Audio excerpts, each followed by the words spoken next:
You were tuned in to episode 22 of the Goodfellas podcast. I'm your host, G5 Jeff TV, aka G5, aka 5, aka the Guru, in the building.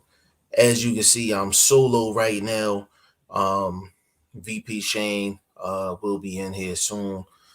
Big shout out to my guy, BoxingFirst Vlog, aka the General, aka Blunt Bayless. Um, you know what I'm saying? Not feeling good right now. So big shout out to him. Hope he feels better.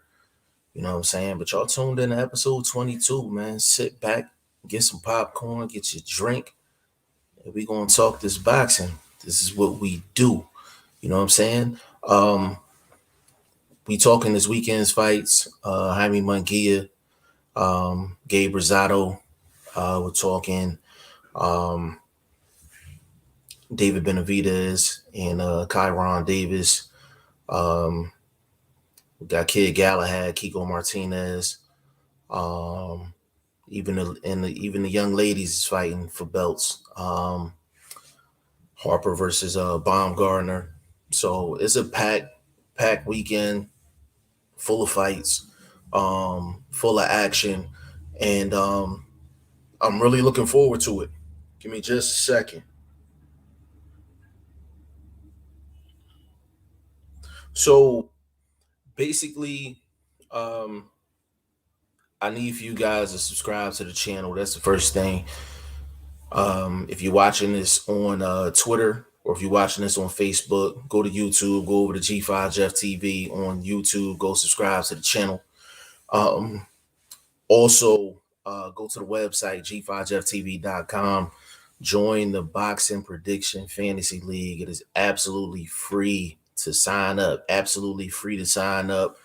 And it's $500 for the winner of the league.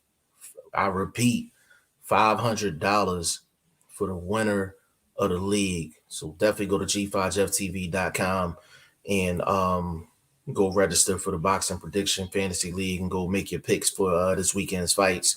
Also, my man Boxing First Vlog has an article out on the website right now. Um, Fire article. Pin game is getting where it need to be. You know what I'm saying? So big shout out to him. Definitely go read that article as well on g5jeftv.com. Or you can go to Google News. It's on there as well. My man D Hodges is in the building. What is going on, D Hodges, man? They got me rocking solo today, but it's all good. You know what I'm saying? Um, but kind of the talk right now, I know it's not on the poster or anything, it is live, but they're saying that Terrence Crawford didn't show up to the actual Zoom call that was supposed to go down today between him and Sean Porter. Um, a lot of people talking about it. You know what I'm saying? My man L Dub in the building. L Dub, the plug, is in the building, man. Big shout out to L Dub, one of my favorites to listen to, period. And that's somebody that I go to when I need to know some information. So we ain't listening to Mike Coppinger and all them, man. We going to L Dub, the plug, man. We going to somebody that's that's down there on the ground level with us. You know what I'm saying? L Dub, he said Tank Cruz pay-per-view card, Fundora versus Sergio Garcia, Adames versus Derevianchenko, Eduardo Ramirez versus Mariaga card is good. That's nice.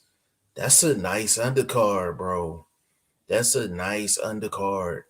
Dub, are you going to that fight? Are you going to that fight? Cause I like that undercard, and I'm a big Fundora fan. I love Fundora, so um that's a solid card, bro. That's a solid card. I know you didn't put that on Twitter already. I already know you did, but I like that card, man. I really do. Um, D Hod said we with you. You ain't by yourself, bro. I appreciate that, brother. Um, hey, man, VP Shane and Vlog, they be with me so much, man. It be kind of weird when they don't be on here. But hey, man, I appreciate the love, man, for sure. L Dub said can't make that one. I feel you. He said Carlos Damas versus Derevianchenko. That's a good fight. That's a good fight, bro. Um, Derevianchenko was soldier for taking that fight too. He a soldier for taking that fight, L-Dub, like for real. And see, Derevianchenko, he's going up against the best guys. You know what I'm saying?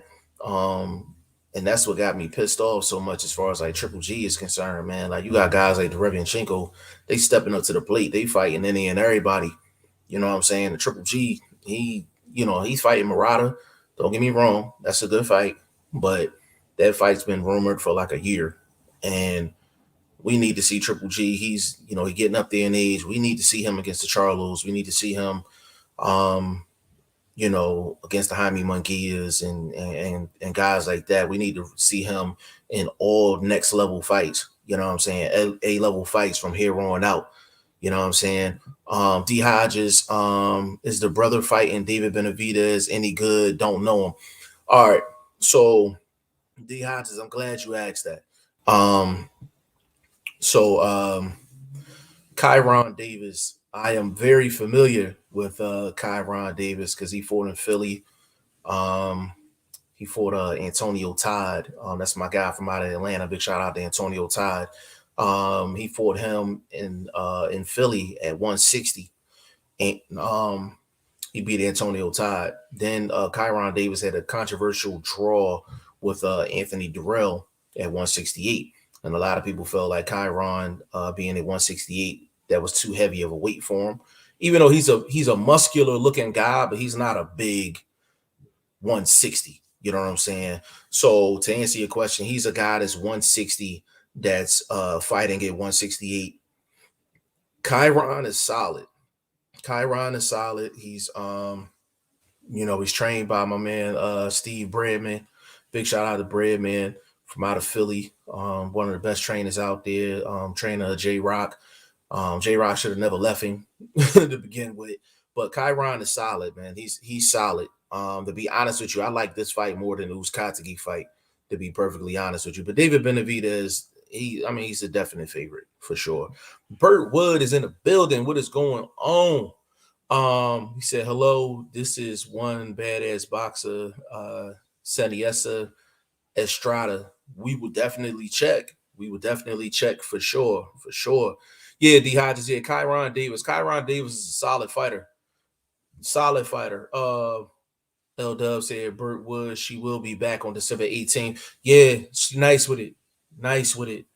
For sure. And if it's on L Dub radar, then everything on L Dub radar, for sure.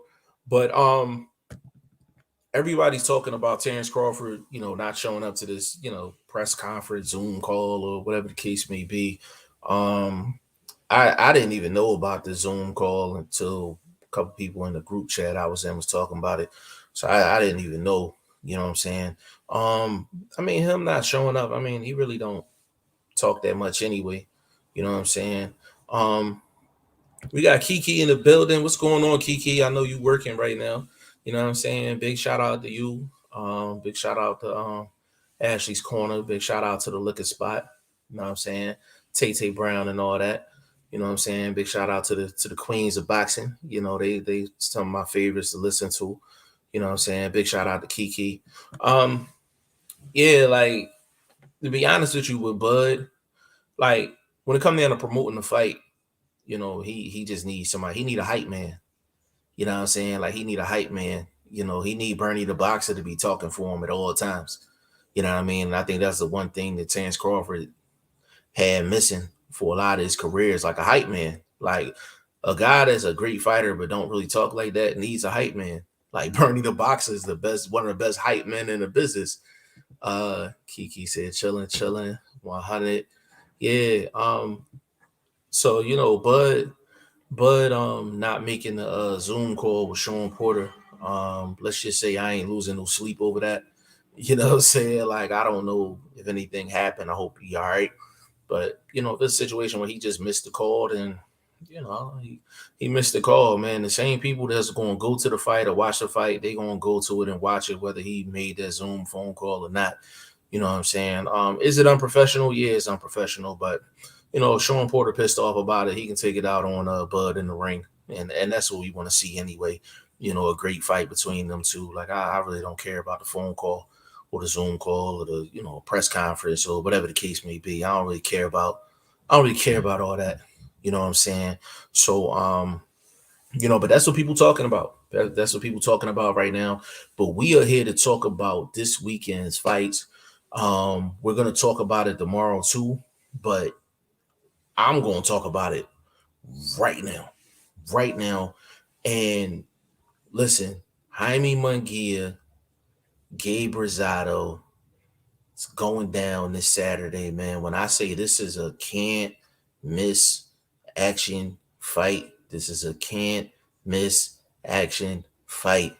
Jaime Munguia, he coming off of a victory over Toriano Johnson. Big shout out to Toriano too, man. That's family at the channel.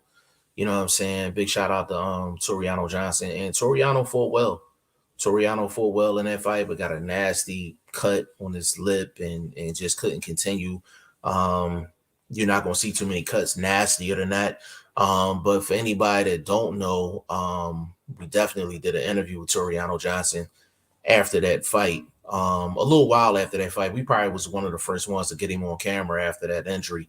After that injury healed for Toriano. So definitely go on the channel and go check that out. But Jaime Munguia got through that fight, and he's been you know, he's a guy that we want to see step up in competition.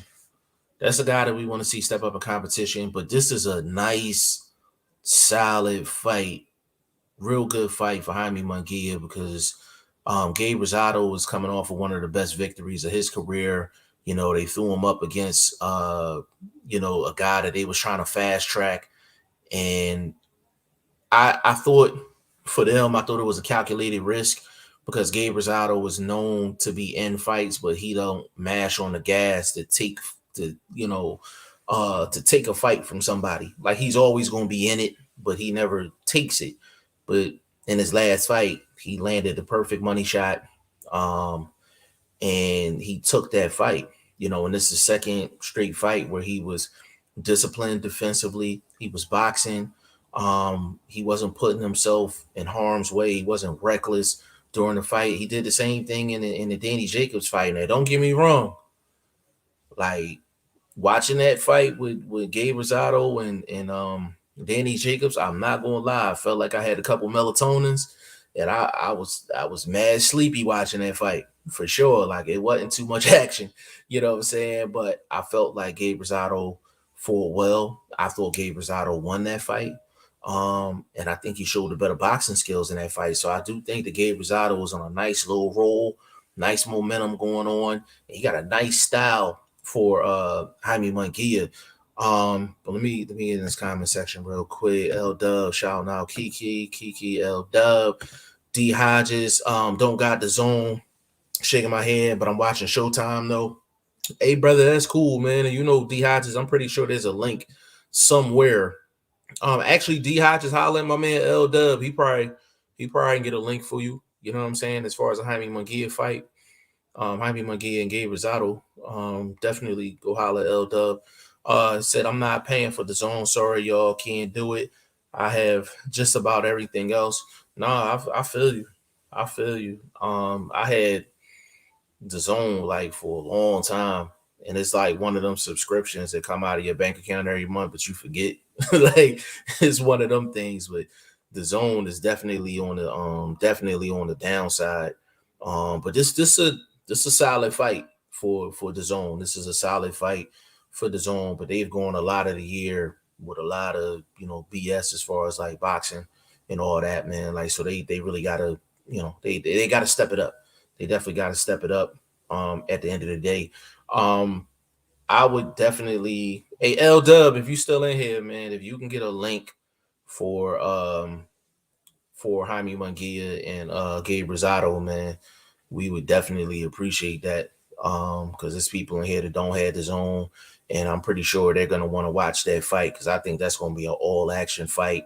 And I mean, going into it, I mean, of course, I'm gonna be, picking this in the Boxing Prediction Fantasy League on the website, but really just to break down the fight, like Jaime Munguia he's a power puncher, throws in volume, just a lot of his offensive style is just based off of just youthfulness, just a lot of energy, a lot of athleticism. That's just what, that's just what he does. But there's a lot of defensive holes in his game. Now, he showed me a lot in the Toriano fight because I felt like if Toriano ain't get cut, he was going to be in for a long night. But Jaime adjusted in that fight to what Toriano was doing to him offensively. And when you're dealing with a guy like Jaime Munguia, you want to see if they can adjust in a fight. You want to see if they can fight more than one way. You want to see if they can kind of change the levels a little bit. And he definitely did that in that fight. And when he got the stoppage victory. Let's see. Said drop it in my to my inbox on IG. Yeah, if I get a link from L Dub or whoever, I'll definitely drop that because I think it's definitely a fight. People should definitely watch it, whether they got the subscription or not. Hold on. L Dub said anyone that needs a link, hit me up. Day of the fight on my IG, L Dub Boxing. Said if I have one. Yeah, holla at L Dub Boxing on IG. The day of the fight. I'm pretty sure L Dub has something for you. Big shout out to the plug, man. Yeah, L Dub. Yeah, holla at Kiki too. Make sure she has it. That's gonna be like I'm not missing that fight. I'm not missing that fight because I think that's gonna be fireworks, and I think it's really up to Gabe Rosado what kind of fireworks we gonna get.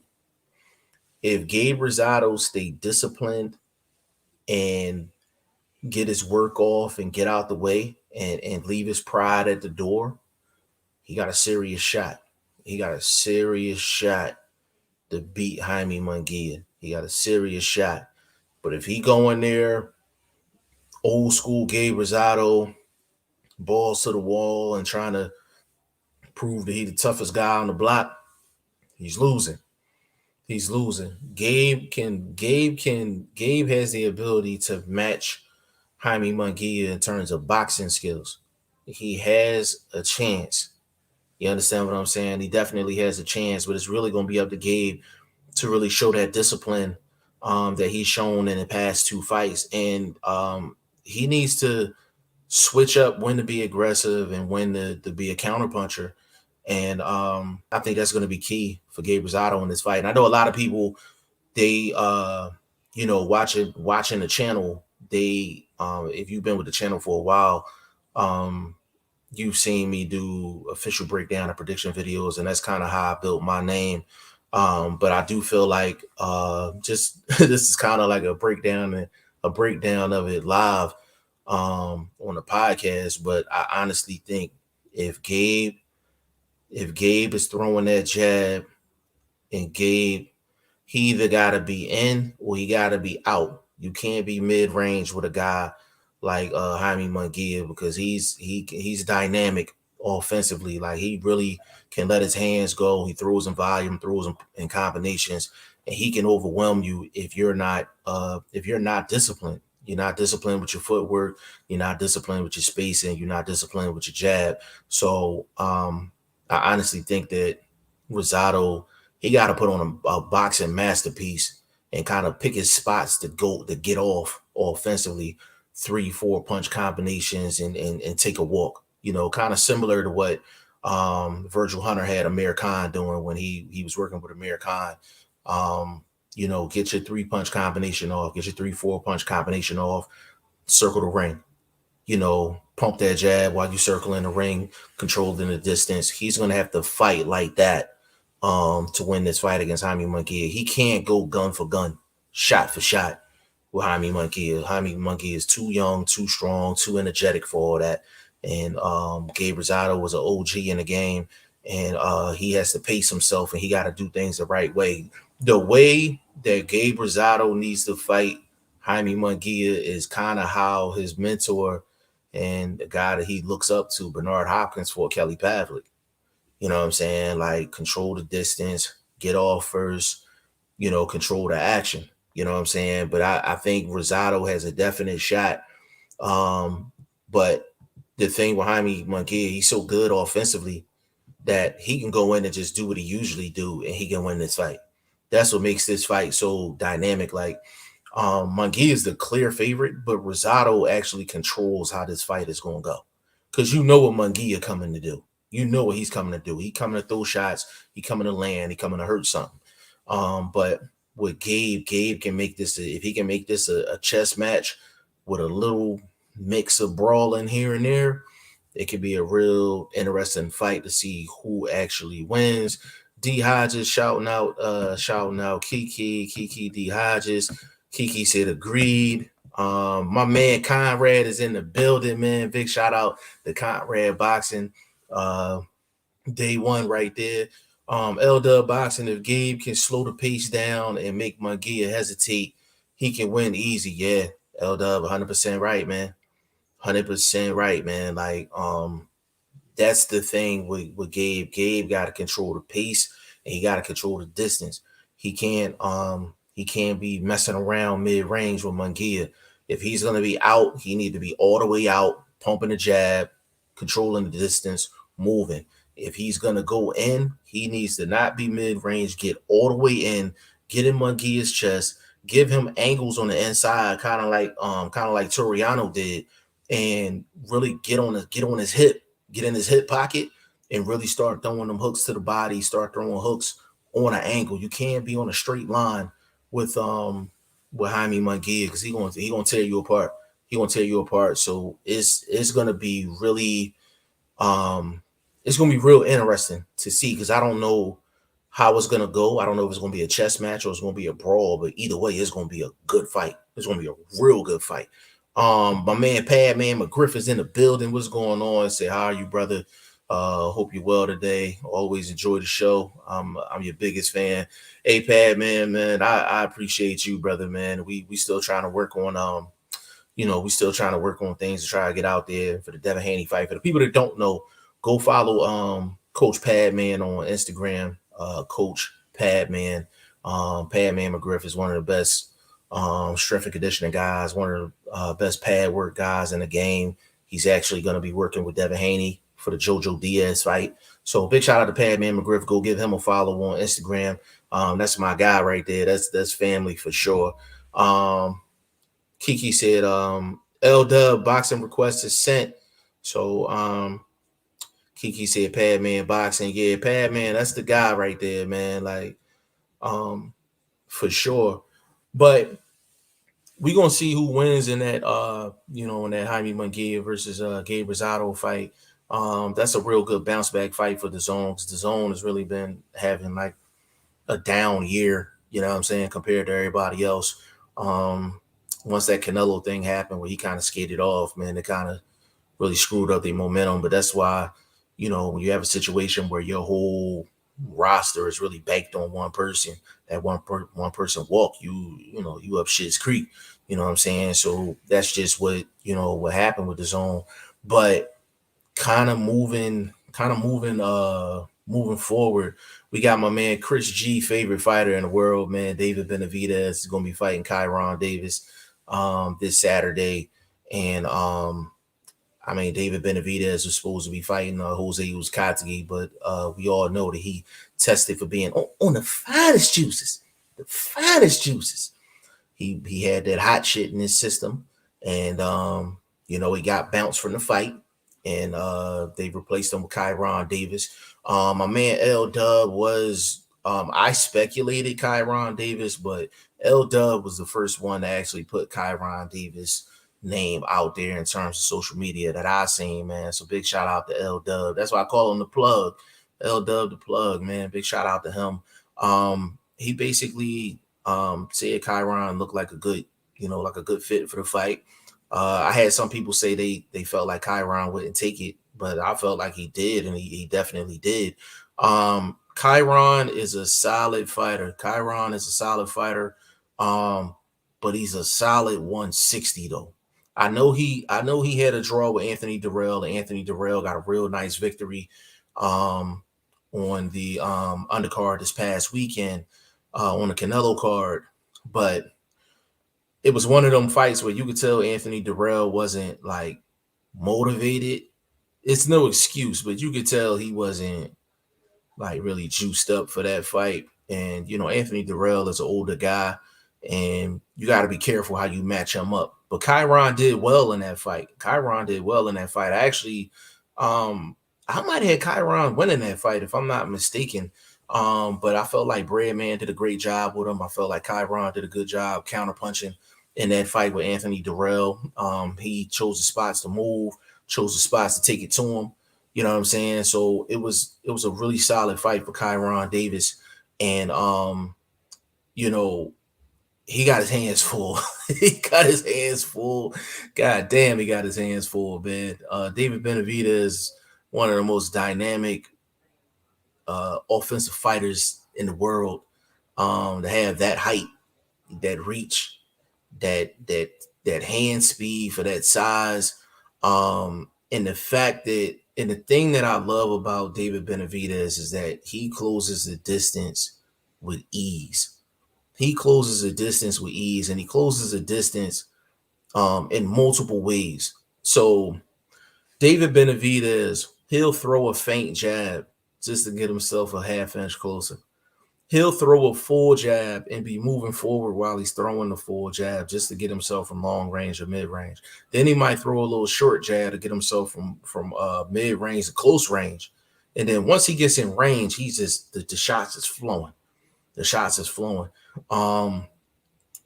As my man VP Shane to say, like punch trajectory, punch mechanism, and that's basically where the shots are coming from. Punch combinations come from all angles. He'll start off a combination with a jab, a hook, a uppercut, a 45 shot. 45 shot is a half hook, half uppercut. He'll throw shots from his hip. He'll throw it from over the top, chopping down. You don't know where the punches is coming from David Benavidez. And then for him being such an active fighter, offensively, he's not bad defensively. He's not a bad fighter defensively. Give you nice little head movement. Of course, you're going to get some shots off on him. That's just the case with any action fighter. But Benavidez is one of the best. He's one of the best offensive fighters in the world, man. And he come to fight every single time, fights for 3 minutes a round. Volume is crazy. And Kyron got his hands full. He got his hands full. Anything that's going on with David Benavidez that's going wrong has been because of himself. It hasn't been because of anybody in the ring really giving him that many problems. Now if you've been watching David Benavidez for a while, he had the fight and the rematch with Ronald Gavril, who was a fighter under Floyd Mayweather and TMT. I felt like that first fight was a really good fight. I think they said David Benavidez was sick during that fight, but that's probably the last time I've seen him in with some stiff competition, which was the Ronald Gavril fight. And Benavidez is the goods, man. He's the goods, man. And I don't see Canelo fighting a Benavidez. It's just too much high risk. When Benavidez had a belt, Canelo wasn't talking about unifying at 168. When Benavidez had that belt at 168, he wasn't talking that. You know what I'm saying? So, and that's for a reason. That's definitely for a reason. Let's see. My man Bruce Goals in the building, man. Salute to my man Bruce Goals. Second Ezra in the building. Big shout out to you. He said peace. He said I had Kyron winning. Yeah, I think I had Kyron winning that fight too, man, against Anthony Durrell, man. I thought he fought very, very well. But I didn't think Kyron fought out of his mind. Like, I felt like he stayed within himself. And I'm familiar with Kyron because I'm familiar with Breadman, his trainer. So I knew what Kyron could do. It was just a matter of, was that jump from 160 to 168 too much? And Anthony Durrell is not a guy that's like physically imposing at 168. Like, he's not physically imposing. So it was a solid fight. It just looked like Anthony Durrell wasn't really motivated, but that has nothing to do with Kyron. you sign up for a fight, you need to go in there and fight and do what you need to do to get the victory. Some people had Anthony Dirrell winning, and some people had Kyron winning, but that performance leaped him into this David Benavidez fight. And this is why we love boxing so much. Like, Kyron Davis has the opportunity of a lifetime to change his life, basically. Like, he can change his life with this one fight. And I mean, it is a tall task. Like, it is a tall task. But I think Kyron's going to do better than a lot of people think. Of course, David Benavidez is the favorite. But I think eventually that volume with Benavidez, it's just the length and the volume is just going to get to Kyron at some point. Now, I don't know if Kyron is going to last the whole 10 rounds or 12 rounds or whatever the case may be, but I think it's going to be a good fight. I think it's going to be a good fight. And, whenever Benavidez is in getting ready to fight, you always want to make sure that he's on weight. You want to make sure that he's making weight healthy. That's another problem of his. He's had some personal things, that's kind of derailed his career. You know what I'm saying? So you always want to see a guy like that, kind of bounce back and be on the straight and narrow and everything. So I'm hoping that he comes in on weight. I haven't heard anything saying that he's not coming in on weight. I had to holler at Chris G about that. That's his favorite fight. I had to holler at him. But yeah, David Benavidez is a problem. But that's gonna be another action fight. That's gonna be another action fight. Then we got Kid Galahad and Kiko Martinez. That's a good fight. Galahad is definitely the favorite going into the fight. If he can get past Kiko Martinez, then I mean, I would love to see him in like a Gary Russell fight, but I mean, who knows when Gary Russell getting off the couch? You know what I'm saying? Like, it's crazy. I don't even know why I mentioned Gary Russell's name, man. Like, he he pisses me off. Like, I don't know if he's getting blackballed or I don't know what his story is, but this guy's like Kid Galahad that'll come in giving some nice work. Kid Galahad and Gary Russell, that's a good fight. Like, that's a good fight. And this Gary Russell been holding that 126-pound belt hostage for years. And this guy's at 126 that he can fight. Gary Russell can move up to 130, get some smoke. He can move up to 135 and get some smoke if he want. I'm pretty sure there's guys at 122 that'll come up to 126 to come pay him a visit. I'm pretty sure if Cool Boy Steph beat Brandon Figueroa at 122, I'm pretty sure they offer him to fight with Gary Russell. He would move up to 126 and take that. Cool Boy Steph is a big 122. You know what I'm saying? So it's a lot of action out there for Gary Russell. We just want to see him back in the ring. But Kid Galahad, I just feel like he's the bigger fighter. He's a better fighter over Kiko. And Kiko, listen, Kiko's solid. Kiko was solid. But when it comes down to it, Kid Galahad is the better fighter, bigger fighter, more technical ability, more skill. Like, he should be able to get Kiko Martinez up out of there for sure and have a second straight solid win, won the title in his last fight. And Kid Galahad is one of those guys. He's one of those guys to look out for because he can kind of do it all. He can box you, he can brawl, he can get on the inside, put in work, he can dominate a fight with a jab. Got a nice combination package in terms of his punches. He can hit you with ones, he can hit you with singles, he can hit you with 1-2s, or he can crank it up on you, hit you with 4-punch combinations and still be defensively responsible. So I like Kid Galahad in that fight. But I think that's gonna be another action fight, while that lasts too. But I think Kid Galahad to definitely get him up out of there.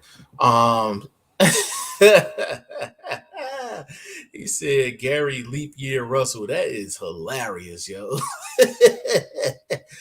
Gary Leap Year Russell. That is funny, yo. I might a second Ezra. I might have to run with that, yo. I might have to run with that. I might have to tell Shane and vlog about that one. That's funny. Leap year Russell. That is fun, but it's true though. It's funny because it's so true, man. Gary leap year Russell, like, I mean, fights every 12 to 18 months, fights the mandatory, goes back on a hiatus, man. Like, it's like, I know he always say like he's not working with, like, he's not signed with Al, but he works with Al. There's no way you're with the most powerful man in the sport, and the only fight you can get is a mandatory. So it's something going on behind the scenes. Like, it gives off the impression that he's being blackballed. Like, you know what I'm saying? But a person is blackballed, they don't even get to fight they mandatories.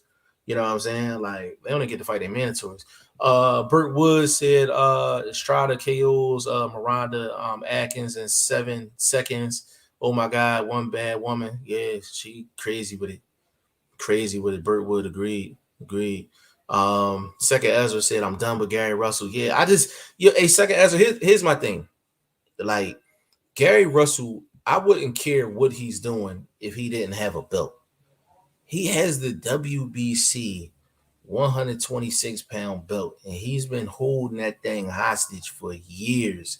Now, anybody that's gonna get on here and be like, "Oh, well, Gary Russell, he's fulfilling his obligation of fighting his mandatory," I'm not trying to hear that shit. Like, I'm not trying to hear that shit, man. I'm a big fan of Gary Russell. Gary Russell is one of the best fighters out there when he's in the ring, and it's kind of like, we want our fighters to be performing just like we want our basketball players, football players to perform. We want to see them perform at the highest level. Like, what's the point in having a sports car if it's going to sit in the garage the entire time? If you got a Lamborghini or a Porsche or, something like that, you don't want to see it in the garage. You want to see that thing out on the open road getting busy. And that's what it is with Gary Russell. Gary Russell's like a sports car that just stay in the garage all the time with the tarp over it. You know what I'm saying? So it's like, yeah, I got a Porsche, but I don't drive it. Like, it's in the garage. Like, that's kind of the feeling you get when you're talking about Gary Russell. But it's just really, really good fights going on this weekend. And I'm really looking forward to it. We just got a monster lineup of fights coming up. I mean, we got Cool Boy Steph, Brandon Figueroa. We have, of course, Terrence Bud Crawford and Sean Porter. We got Devin Haney, Jojo Diaz. We got a lot of fights. Tank Davis and Isaac Cruz Gonzalez, who I think is a better opponent than Rolly Romero. Rolly, unfortunately had that situation, and they took him out of that fight.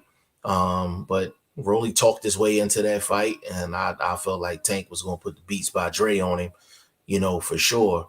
But, they ended up replacing him with Isaac Cruz Gonzalez. And Isaac Cruz Gonzalez is a solid fighter. Solid fighter. He's, if I'm not mistaken, I think he signed with Manny Pacquiao's promotional company. That's why he gets a lot of attention, a lot of steam. I remember when Isaac Cruz Gonzalez fought Thomas Matisse back in the day on Showtime. I think it was on Showbox. And I did a video on that. That joint's still doing numbers from way back then. Like, you know what I'm saying? And Thomas Matisse just fought Saturday and he lost, man. Big shout out to Thomas Matisse, man. You gotta get right, baby. You gotta get to Philly, man, and get in these gyms in Philly, man. Get right, bro.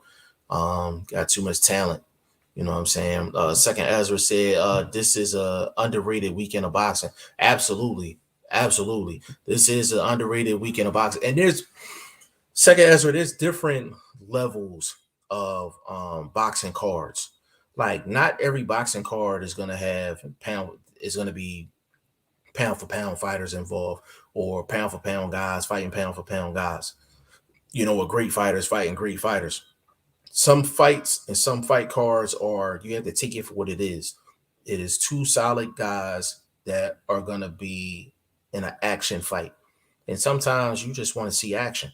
You know what I'm saying? Like, sometimes it's okay to see a chess match, kind of like, Caleb Plant, Canelo Alvarez. That was more so of a chess match than anything else. But then you got some fights like Gabe Rosado and Jaime Munguia where you're going to get action. You're going to get action. They may not be the two best guys at 160, but One of them's a champion. One of them's been in the game for a long time, very solid, and it's going to be action. Any fight with David Benavidez is going to be action. You know what I'm saying? So David Benavidez is going to definitely let the hands go. Kyron Davis ain't no punk. He ain't no punk at all. So he's definitely going to go in there and do what he got to do. You know what I'm saying? And he going to let his hands go too. You know what I'm saying? It's just he got to fight the fight of his life. You know what I'm saying? And then you got the Galahad and Kiko Martinez. That fight is going to be a good fight, good action fight. And Harper versus Baumgardner, Alicia Baumgardner. Big shout out to her, man.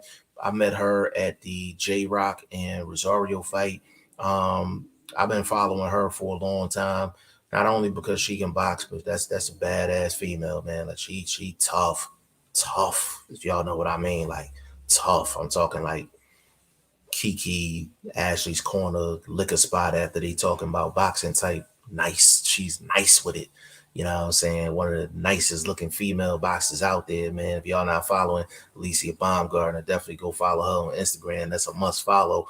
But she's in there with Harper. And the thing is, with Harper, the thing about Alicia Baumgardner is she's going to have to go in there and go for it. Like, she's going to have to try to not leave that to the judges, because Harper's definitely going to have an advantage as far as the judges are concerned because of where the fight is going to be taking place. And Alicia Baumgardner, she got to go for it, but she got to be smart about it too. Can't be reckless. But Alicia Baumgardner, she lets them hands go. She lets them hands go. She be working with Tony Harrison and that camp. Big shout out to Tony Superbad Harrison. But Alicia Baumgardner, she no joke. She no joke. She's affiliated with King's Promotions. Big shout out to King's Promotions. Ashley, that whole crew out there. But she got a shot at, I don't know what the odds are for Harper and Alicia Baumgardner, but if it's nice odds, I might throw a couple, I might throw some bear money on Alicia Baumgardner. I gotta make up that money I lost to Kiki anyway, because my Eagles lost to the Cowboys. I had to shoot her a couple dollars. You know what I'm saying? I still gotta make that money back, Kiki. Like, I still gotta make that money back. Like, for sure. D Hodges, shouting out my man Bruce Goals, D Hodges. Second Ezra, Gabe Rosado versus Jaime Munguia should be a good scrap. Yeah, that's gonna be a real nice scrap. And the thing, second Ezra, is if Gabe Rosado was gonna win that fight, Gabe Rosado has to look the way Bernard Hopkins looked against Kelly Pavlik. That's how he has to look. And I'm not saying that he's Bernard Hopkins or he's anywhere on Bernard Hopkins' level, but what Bernard Hopkins did in that fight is he controlled the distance. He got off first, and he made the power guy think. That's the best thing you can do when you fighting a power guy with volume, is make them think before they throw. If you making them think before they throw, then you done won half of the battle. I think Gabe is capable of doing that. A lot of Gabe problems in the past was him just fighting dumb, getting cuts and things like that, but he got that scar tissue removed and all that. So actually, it's been a while since Gabe has actually been cut in a fight. When people, casuals, mention Gabe Rosado and all they think about is a Triple G fight, and he gets cut all the time, and it's just like, nah, like recently he has not been getting cut. You know what I'm saying? He's been coming out relatively clean, even if it's a fight that he lost. Like, he's coming out clean. You know what I'm saying? Like, he's coming out clean. And when guys are known for having cuts and things like that, it's best for them to get that procedure done and get that scar tissue removed from around their eyes. You know what I'm saying? Because a lot of fighters, like throughout history, they never got that done. It was just like every single fight, you knew they was getting cut. You knew they was like, take like an Arturo Gotti, like, God rest his soul. But he used to get cut like every single fight because he just had that scar tissue. Like, is it some guys just have real bad scar tissue, but Gabe Rosado, he invested in himself and got that scar tissue removed. And I think that's a big reason why he's actually in a lot of fights now. Like, but yeah, second Ezra, Gabe Rosado versus Jaime Munguia, that's going to definitely be a really, really, really good scrap for sure. Burt Wood, he said Gary Russell versus Loma, good. So Burt, here's the thing. So the fact that Lomachenko fought Gary Russell in his third fight says a lot. Now I know Gary Russell's been on record saying that he wasn't himself in that fight against Lomachenko. Gary Russell did not put up his best performance, but I think he didn't put up his best performance because of who he was in there with. I definitely had Lomachenko winning 8-4. I thought it was an 8-4 type fight. If you had it 7-5, cool, but I definitely thought it was an 8-4 type fight for Lomachenko. And that was Lomachenko's coming out party. That was Lomachenko's coming out party. Everybody that knows Lomachenko's career, he tried to get a title fight in his first fight. Couldn't get it. Bob Arum couldn't pull it off, but he did pull it off in his second fight, lost the title fight. And he came right back with a title, basically becoming a mandatory for they put him up against Gary Russell when he was a mandatory and ended up going into a PBC card and actually beating Gary Russell. But to be honest with you, that's the highlight of Gary Russell's career, the Lomachenko fight. When you think of Gary Russell, and when I say highlight, that's when you mention a fighter's name, what's the first thing you think about? When you mention Gary Russell's name, the first thing you think about is that Lomachenko fight, not any other fight. You mentioned Gary Russell, it's the Lomachenko fight. And that's why we need Gary Russell back in the ring. Like he need to go get that. He need to go fight fights and he need to go get that. He need to go get that back. Straight up. Second Ezra, Gabe Rosado is the most experienced boxer Jaime Munguia has ever faced. Yeah. I would say so. Even though Toriano Johnson doesn't have a lot of fights compared to his age, he's pretty experienced as well. So I like the way it's funny because I'm like, Jaime Munguia is a champion, right? He's a champion. So he won his belt off of Saddam Ali. Saddam Ali beat Miguel Cotto, and then they put him up against Jaime Munguia. I felt like Golden Boy was they set up my man Saddam Ali, man. Saddam Ali is a 147 fighter fighting at 154. He fought Cotto and ended up winning, and they just fed him. They just fed him to Jaime Munguia, and the size difference was so crazy. Like it just looked unfair. Like I felt bad for Saddam Ali. I felt real bad for him because I was just like, damn, like how y'all gonna put that man up against him? And he was the champion at the time. Like they couldn't throw him a bone or nothing before he threw him up against Jaime Munguia. At least let him eat off of one payday or something. But that's how Jaime Munguia got his belt. He's been rolling ever since. He's been facing the same type guys since then, but we're waiting for Jaime Munguia to fight, a Demetrius Andre. We're waiting for him to fight, to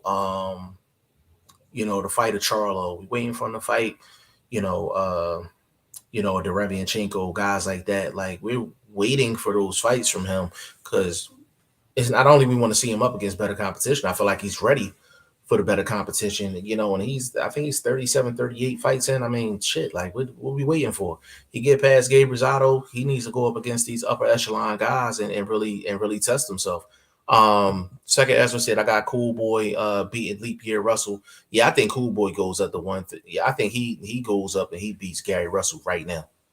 He goes up and he beats Gary Russell right now. Cool Boy Stephen Fulton Jr., man, big shout out to him, man. That's Philly all day. He's going to be fighting Brandon Figueroa. Brandon Figueroa is no easy task. No easy task at all. Big shout out to Brandon Figueroa. That's going to be a great fight. That's going to be a really great fight. So cool. I'm at Cool Boy Steph and Brandon Figueroa unification fight. 122 rolling, man.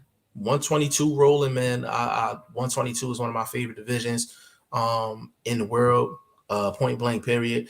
And I feel like they're not going to disappoint. They're not going to disappoint at all. The one thing you do got to factor in with that fight, second Ezra, is that in that Brandon Figueroa fight, Brandon Figueroa is coming off of COVID.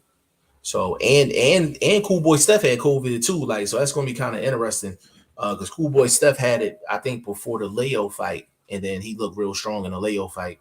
And I actually seen Cool Boy Steph in the gym, and he is. I'm not even gonna put it out there what his walk around weight is, but you see him just in the lab, he don't look nothing like no 122. And I'ma leave it there.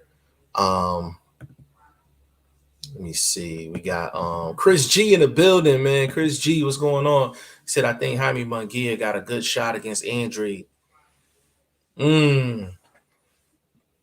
Chris G, if you would have said that to me like 2 years ago, I'd have laughed at you. But the thing is, Jaime Munguia is dynamic offensively. And I think a guy like Jaime Munguia, a guy that has a Jaime Munguia style is the style that'll give Andre the most trouble. Because Andre like to use his feet, he like a bounce in and out. But sometimes Andre footwork is not crisp. Sometimes it's not crisp. Now, when his footwork is on point, there ain't nobody really touching him. But it's not crisp all the time. But yeah, Jaime Munguia and Demetrius Andre, that's a great fight. Like, that's a great fight. I would definitely give Jaime Munguia a shot. He's one of the few guys that I think will have a shot against Andre for sure. My man Scotty Gotti in the building. Big shout out to my guy Scotty Gotti, fresh off of the Get Probation. My man Free. Big shout out to Scotty Gotti, man. You know what I mean? Definitely family of the channel. Second Ezra say Cool Boy is versatile. Yeah, listen, Second Ezra, let me speak on that real quick. So the thing with Cool Boy Steph, right? So when he fought Angelo Leo is a Floyd Mayweather fighter, TMT fighter, and he was a champion at the time, legit title holder, won that belt, legit. And going into that fight, I'm like, yo, Cool Boy should just stay on the outside, use his space, use his distance, and just outboxing. And he went into that fight and he fought Angelo Leo's fight. And I'm like, damn, why is he fighting Angelo Leo's fight? Even though he was beating Angelo Leo to the punch, and then he just started beating up Angelo Leo. And I didn't realize why he took that strategy until I actually seen Cool Boy Steph for the first time in the gym. He was in Boots in his gym, Boots in his Boozy in his gym.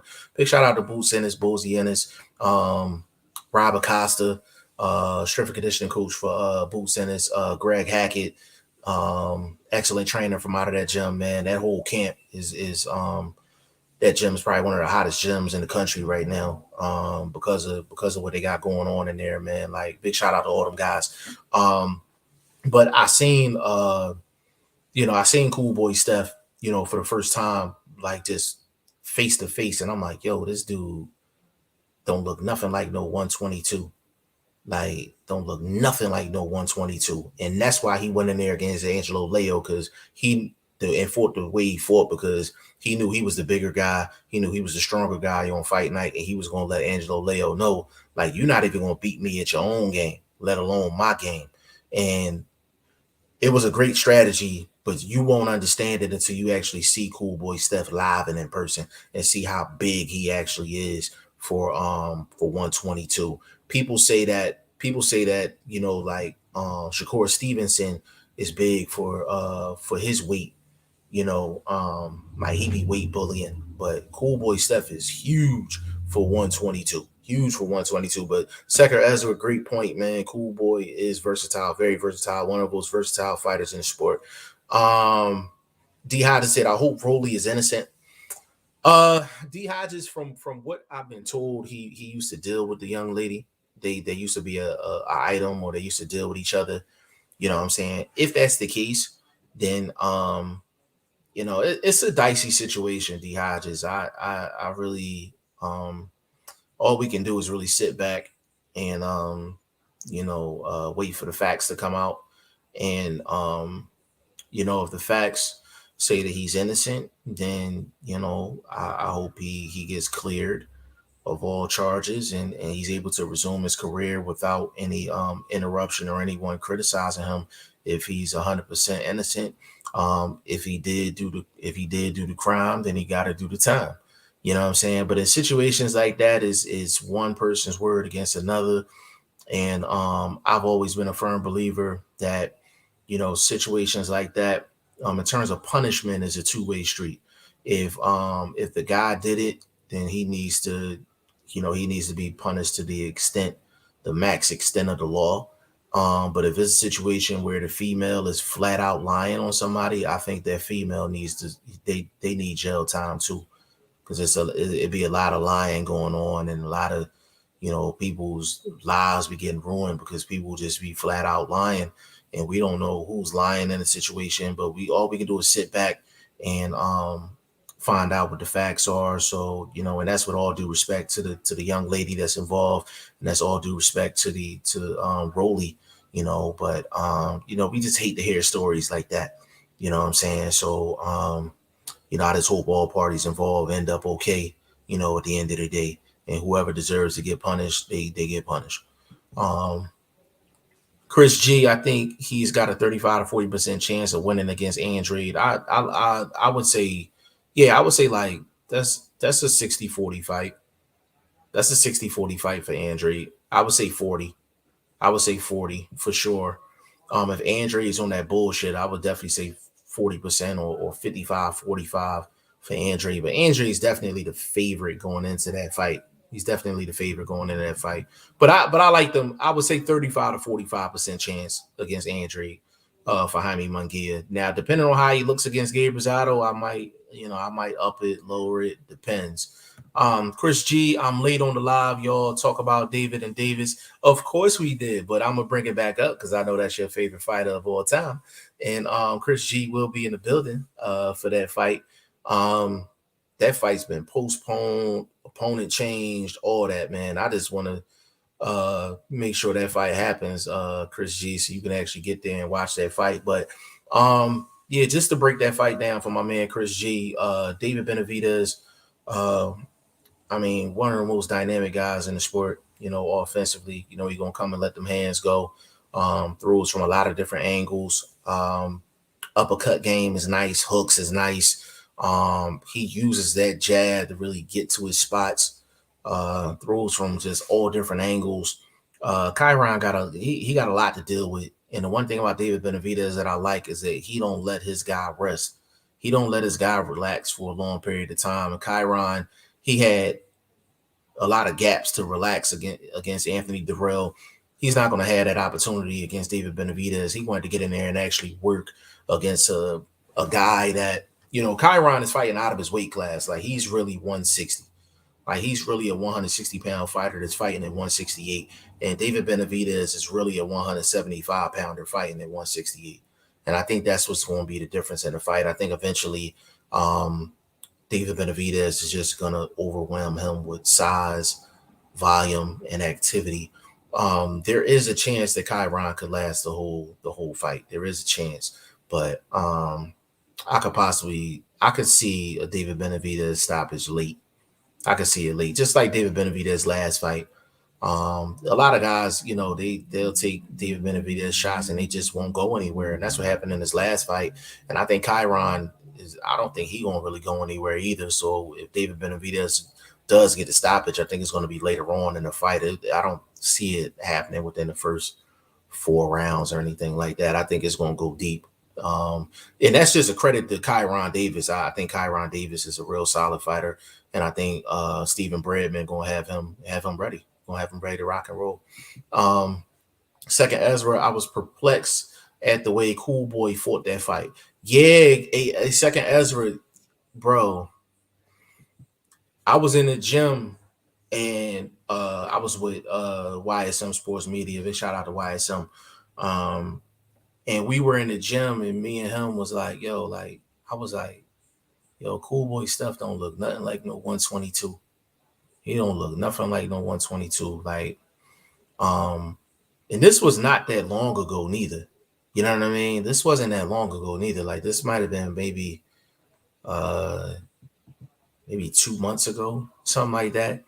But Cool Boy looked like a welterweight. Like, real rap. He looked like a welterweight in the gym. And he was in shape. Like, he wasn't like flabby or nothing like that. He was in shape, all that, but he looked like a welterweight. That's why he fought that. Watching it on TV, you were perplexed. I was perplexed too. But until you see him live, then you're like, you know what I mean? It's crazy. Burt Woods here, G5 Jeff TV. What was your scorecard on Jojo Diaz and Javier Fortuna? Good question, bro. I felt like JoJo won the fight. I don't remember my scorecard though. I don't remember my scorecard. I felt like Fortuna just didn't do enough offensively, but I don't remember my scorecard off the top of my head. But I did think JoJo won that fight. But I predicted JoJo was going to win that fight because Javier Fortuna wasn't going to do much offensively, which a lot of times he don't do a lot offensively when he faces upper echelon guys. People just avoid Javier Fortuna because his style is awkward. But just because your style awkward doesn't mean you put in work offensively. Man, Javier Fortuna is not a gifted offensive fighter. You know what I'm saying? So I definitely had JoJo winning the fight. When JoJo fought who was that? Rakhimov. That fight I had a draw. I had that fight a draw, but I mean JoJo came in overweight, and he's moving up now. He's fighting he's fighting Devin Haney. My guy, Coach Padman McGriff, gonna be working with Devin Haney. So I'm gonna let y'all know right now, right? I'm gonna let y'all know right now. I'm trying to work some things out to get out there for that fight with Devin Haney and Jojo Diaz. I did put in for credentials for that fight.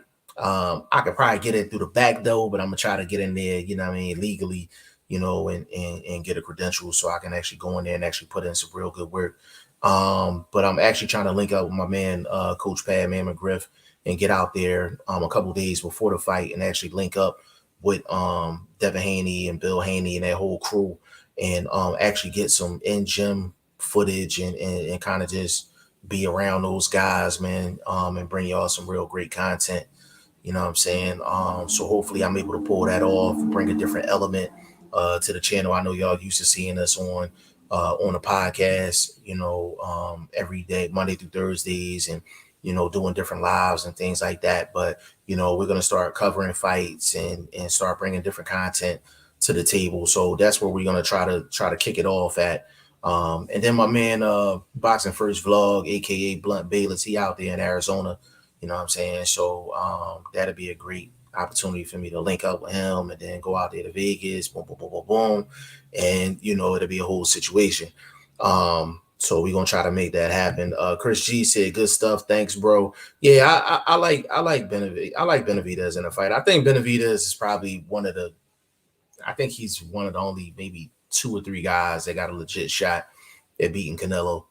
I don't think Canelo will ever fight David Benavidez. I think David Benavidez is that good in terms of just his style and what he brings to the table.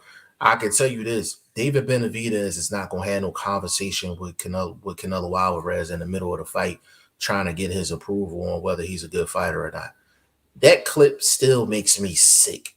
Like people are posting that clip of Caleb Plant and Canelo Alvarez having a conversation in the 9th round, and Caleb Plant is basically trying to get approval from that man in the middle of a unification fight. I'm like, that shit. And there's people that's literally like, oh, that's them showing respect towards each other. I'm like, man, fuck all that, yo.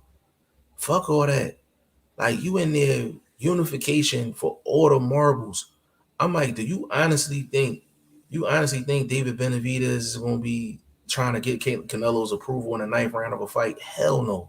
If he's fighting a guy like Beterbiev, you think he's trying to get permission from Canelo, like approval from Canelo? Hell no. Imagine Boots in the ring with Spence and he says some shit like that. Or Boots in the ring with Terrence Bud Crawford and he says some shit like that. Or Sean Porter's in the ring with somebody and he says some shit like that.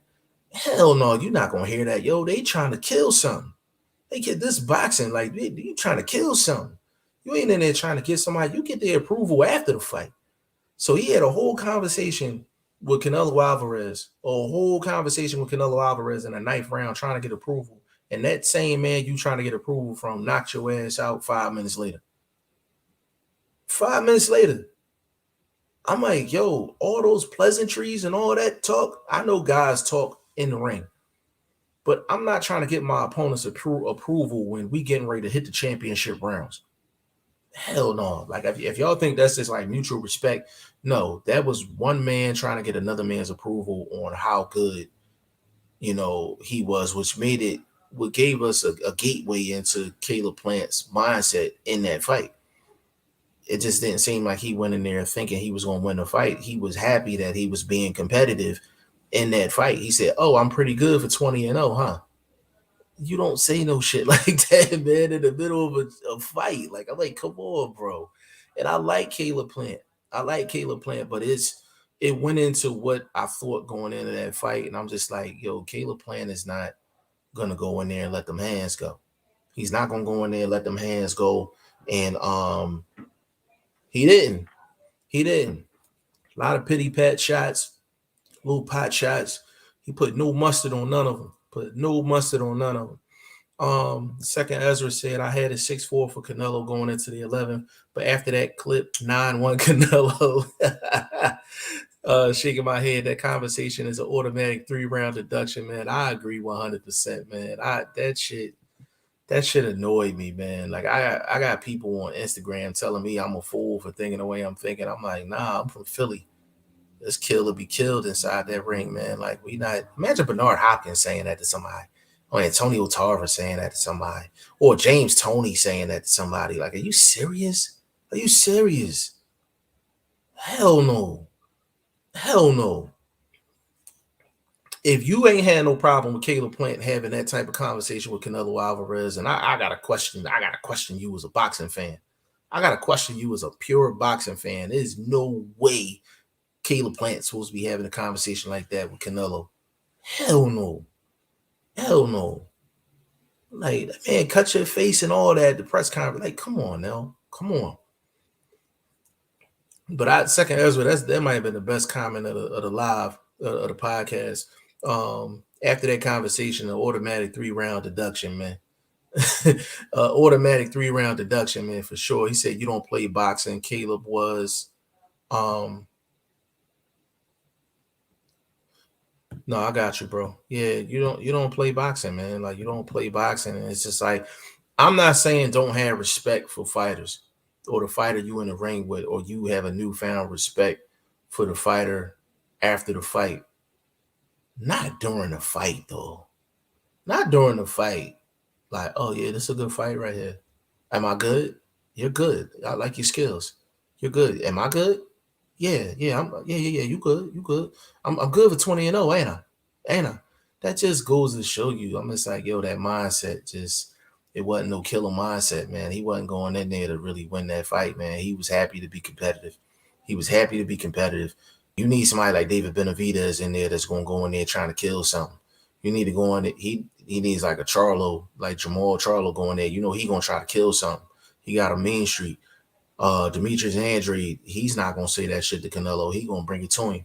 You know what I'm saying? That's why I didn't like the Caleb Plant fight. I know it had to happen because it was unification, but this is why I didn't like the fight, because I didn't think Caleb Plant was going to turn up. He's never really turned up in a fight against a solid guy. He didn't turn up in the Uzcategui fight. He landed some shots, but he didn't turn up. Caleb Truax, he didn't turn up in that fight. Like, it just pissed me off. Like, you know what I'm saying? Burt Wood said Jalen Hurts, Devontae Smith, my favorite combo, Eagles. Don't let Kiki see that, man. Kiki of Cowboys fan. But that should be a good combo for a long time. They need to let Jalen Hurts get another year in, though. I hope they don't try to replace him. I think he's showing some good progress. I don't know what Caleb Plant does going forward. You know what I'm saying? I don't know what he does. But I just didn't like that conversation. I ain't like it at all. Said you don't play boxing. That conversation Caleb started proves he be playing in the ring. It's just it just gave us an insight of his mentality. Like, I was on Instagram and I told somebody, I said, imagine Kobe Bryant saying that to somebody on a basketball court. Like, that's like, he needed like a Mamba mentality, like a Michael Jordan mentality, like a kill mentality against a Canelo Alvarez. That's how you got to be when you fighting a guy like that. Like, the fact that he was even saying the stuff that he was saying, man, I didn't like it. I didn't like it, man. If you in a competitive fight, man, and you trying to win, man, you're not even thinking like that, let alone talking like that. Chris G said Plant should Plant should make a comeback fight against Benavidez. Chris, you are funny. Plant should not make a comeback fight with Benavidez. Like Benavidez mops Plant. And I said that before the Canelo fight. He mops Plant. That's a bad style matchup for Plant. If he don't let his hands go against nobody else, what make you think he gonna let his hands go against Benavidez? And he gonna have to. He not gonna be able to move around the ring and all that. Benavidez gonna hunt him down. You know what I'm saying? Like there's a couple guys at 168 I think gives Plant trouble, a lot of trouble. You know what I'm saying? I think David Benavidez beats him. I think Anthony Durrell will give him a good run for his money. I think even a guy like Kyron Davis will give him a good run for his money. You know what I'm saying? Caleb Plant is one of the most physically skilled fighters out there, but the way he fights doesn't match his physical talent. He's not dynamic offensively. He's solid offensively. He's not dynamic though. And he needs to be dynamic with all that physical talent. But Chris G, I think Plant needs to make a comeback fight against somebody of a lesser competition than Benavidez. That's the top of the top. D Hodges, he's fine. He only lost one time to Canelo. He'll be all right. Yeah, I think he'll be fine. I think he'll be fine, D Hodges. He said, I think he's still good. Listen, Caleb Plant's a good fighter. Like, Caleb Plant is a good fighter. The reason he got the Canelo fight is because he had a belt at the right time. Caleb Plant, in my eyes, he was a champion. I feel like even if you were a champion, you could still be in the developmental phase in regards to your career. He's only had 21 fights. He still needed to fight guys like the Caleb Truaxes of the world to get himself acclimated to getting off offensively. And I'm like, just when you're that physically talented, I don't think you should be passive aggressive. I think he should be very aggressive offensively because he got great reflexes. He got good defense. Like he played good defense against Canelo. He wasn't offensively efficient against Caleb Plant, which made the fight difficult to score because it was kind of like, are you going to reward the aggressiveness of Canelo and him attempting to score? Or are you going to give the the rounds to Caleb Plant where he's playing solid defense and he's landing like a little pity pat shot here and there? So that's what made it more difficult to score it because he was good defensively. But Caleb Plant needs to be dynamic offensively. He has the ability to do so, and he just doesn't do it. Said Anthony Durrell versus Plant is a 55-45 fight. I agree with that 100%. I would give Caleb Plant the edge, 55-45. That's a perfect percentage. But I think Anthony Durrell will have a really, really, really good shot to beat Caleb Plant because Anthony Durrell gonna let them hands go. He gonna let them hands go, and he gonna make Caleb Plant fight. Caleb Plant had to be on top of his game to beat Anthony Durrell. I think I would still favor Caleb Plant, but 55-45 sounds about right. So that was a good call by Chris G. Will Stokes is in the building. Big shout out to my guy Will Stokes. He said Plant would stop Benavidez in a round. Be mad, Chris. Hey yo, yeah, that was definitely you gonna have Chris knock on your door, bro. Chris will travel out to you and knock on your door for talking about Benavidez, man, for real. He said, in all seriousness, I think Plant may very well be the second best super middleweight in the world. I don't agree with that because I don't think he's better than Benavidez, and I think Benavidez beats him. Caleb Plant is definitely still top 5. Like, he's still definitely top 5, like for sure. But I don't think 168 is really deep like that. You know what I'm saying? So for him to be in the top 5 is not really saying too much. But he's probably the third best super middleweight in the world. I would say Canelo, David Benavidez, and then Caleb Plant, for sure. I think Caleb Plant beats like a Billy Joe Saunders. I think he beats like a Callum Smith too. You know what I mean? I like Caleb Plant. I be talking as if I don't like Caleb Plant. I like Caleb Plant. I just think he should be more when I envision Caleb Plant, I just envision a much better offensive fighter, just a more explosive offensive fighter than what he shows. And I think the picture I have in my mind of Caleb Plant and what he actually provides to the table, I'm punishing him for it. But I really shouldn't because I'm the main person that tell people, like, if a boxer show you who he is, believe him.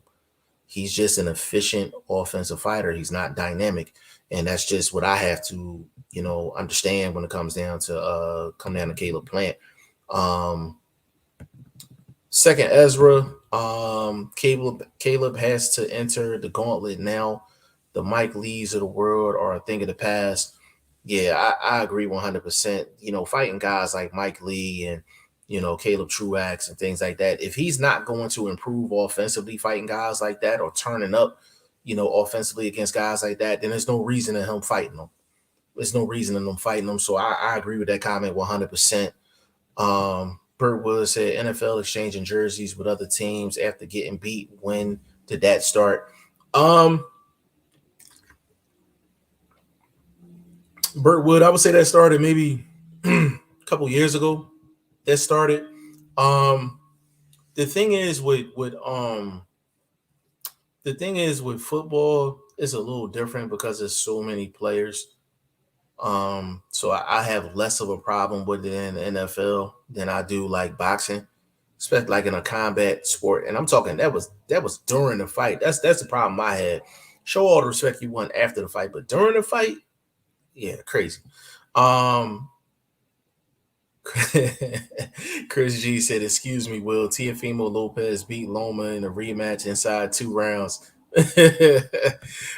Caleb Plant said he can make 160. I don't want Caleb Plant going down to the 160. And for what? For what? Because if he's not going to use his size, because he would be a weight bully at 160. If he's not going to use his size and not going to use his physical attributes, then ain't no sense in him losing all that weight. He could have stayed at 168 and do what he's doing and be comfortable. Will Stokes, Loma beating T.O. 100% if they rematch.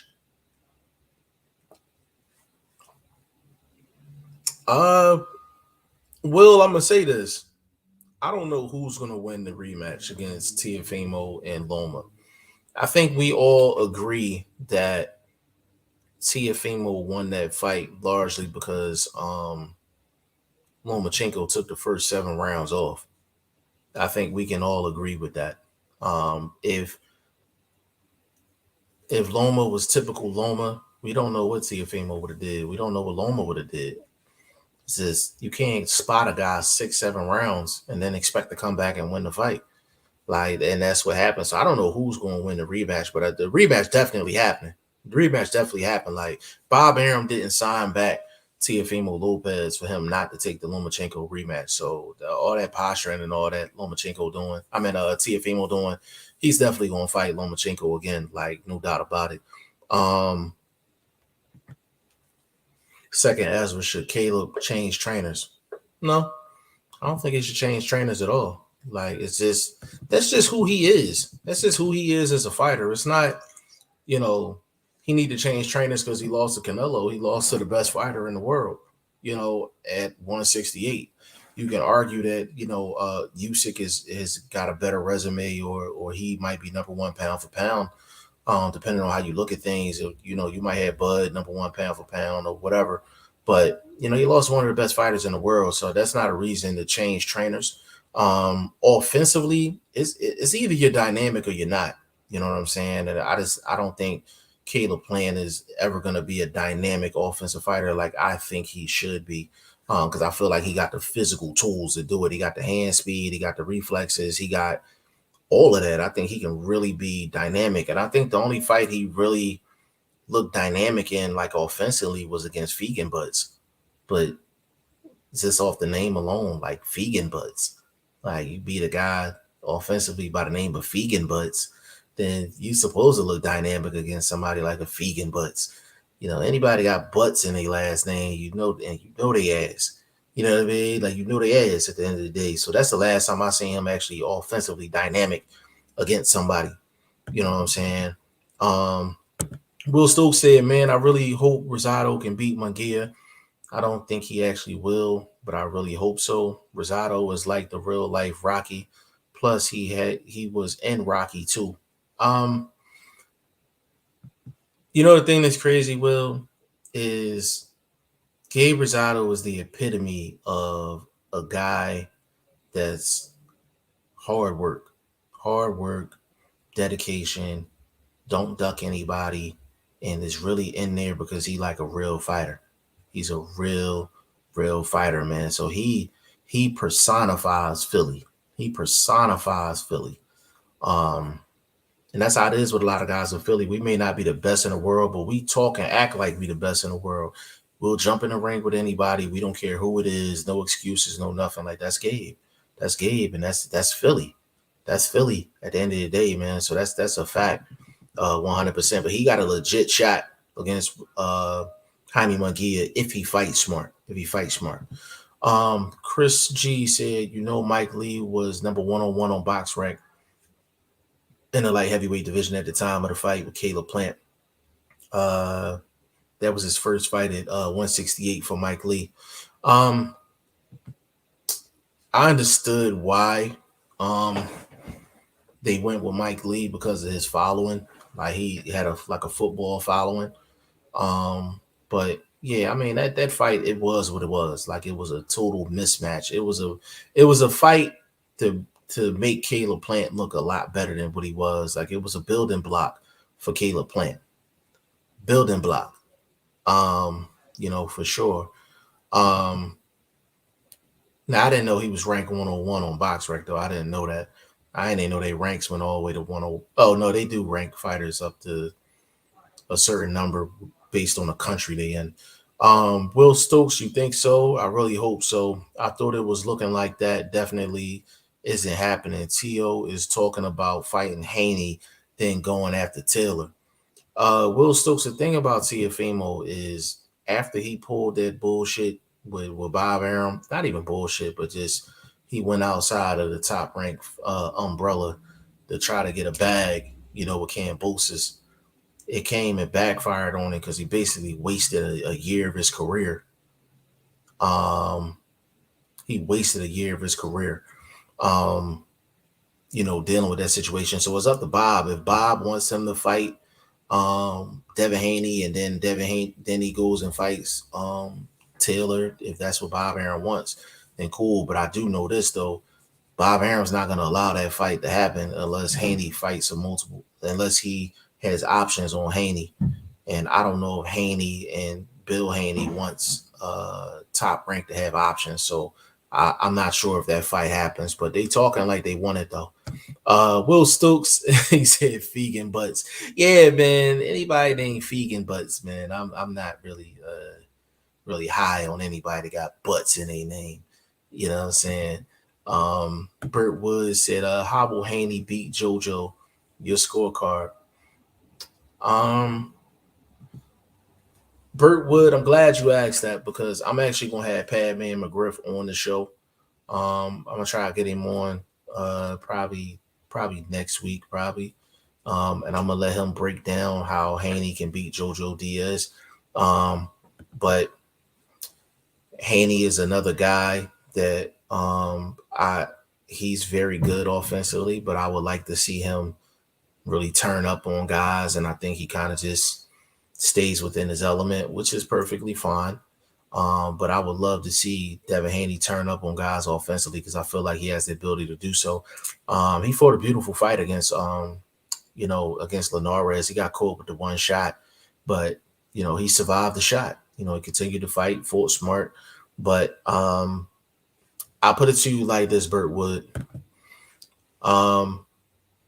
If Haney is who he promotes himself to be, he should get JoJo up out of there. He's the bigger fighter. He's been fighting longer at 135, more physically talented, more physically skilled. Should have more power at the weight. And JoJo is going to give him a lot of opportunities offensively. If Devin Haney is who he say he is, he should get JoJo up out of there. But I could see a 8-4 fight for Haney. I can see an 8-4, 9-3 type fight for Haney if it goes to the cards. But if Devin Haney want to make like that Shakur Stevenson type splash and really announce himself to the world, he need to get JoJo up out of there. Like for real. JoJo a good fighter though. JoJo a good fighter. Real good fighter. You know what I'm saying? He ain't no easy work. at all. Second Ezra said Burt Wood. I got Haney 8-4. Yeah, I'm thinking 8-4, 9-3. That sounds about right. Will Stokes said Haney actually taking the best opponent of all the young guys this time around. I mean, yeah, Haney and JoJo, that's a good fight. Tank and Isaac Cruz Gonzalez, I think that's a better fight than what people think. The crazy that Tank is going to go into a fight with a height advantage is absolutely hilarious to me. But that's another story for another day. But yeah, I mean, Ryan Garcia is not fighting. Who else? Lomachenko is fighting Comey, which is a good fight. Comey's coming off a solid victory. Lomachenko, of course, is coming off of a comeback fight against Nakatani, where he looked excellent. So that should be a good fight. Teofimo's fighting Kambosos. That fight should have happened about 6 months ago, but that's neither here nor there. But yeah, I mean, you can argue Devin Haney has the best opponent, up next out of the young guns. Because I'm not really high on Kambosos. Teofimo should go in there and do his thing. You know what I'm saying? But yeah, I mean, I don't have a problem with that comment, Will. He said no way he's getting JoJo out of there when he couldn't even drop Gamboa a single time. Gamboa been dropped like 14 times, I think, and Haney didn't drop him once. Okay. So Will, that's true. That's true. The thing about Haney though, I think that might have been one of his first fights off of that shoulder surgery. You got to factor that in as well. But I didn't like the way he fought the Gamboa fight because I felt like he should have turned up on Gamboa too, because Gamboa's not that defensively responsible. He's just tough now. You know what I'm saying? Like, he was known for having a bad chin in the past, but now he's, he's just, he's the true definition of a gatekeeper. He getting passed around like he getting passed around like a very nice female, very friendly female. You understand what I'm saying? So I can see, but I see why you're saying that though, like, for sure.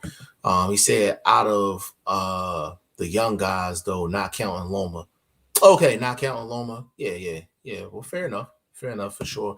Say random question, Jeff.